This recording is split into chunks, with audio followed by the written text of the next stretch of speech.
بسم اللہ الرحمن الرحیم۔ محترم حضرات، السلام علیکم ورحمۃ اللہ وبرکاتہ۔ امید ہے کہ آپ تمام حضرات خیریت سے ہوں گے۔ اللہ تبارک و تعالی آپ کو خوش رکھے، آباد رکھے، سلامت رکھے، اپنی حفظ و امان میں رکھے، آمین۔ دوستو، جمعہ کے دن 9 کام ایسے کرنے کے ہیں کہ جو انسان ان کاموں کو کرے گا تو اللہ تبارک و تعالی اس کو 1 سال کے روزے اور 1 سال کی نماز کا ہر قدم پر ثواب عطا فرمائیں گے۔ نمبر 1، صبح کو باقی دنوں کے مقابلے میں جلدی اٹھنا۔ نمبر 2، غسل کرنا۔ نمبر 3، صاف کپڑے پہننا۔ خطبے کے دوران اپنے کپڑوں سے یا اپنے بالوں سے نہ کھیلنا۔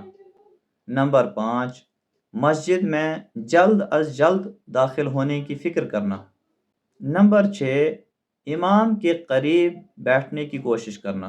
نمبر 7، مسجد میں پیدل جانا۔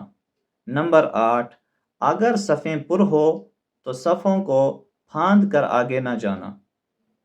اور لاسٹ میں خطبے کو غور سے سننا۔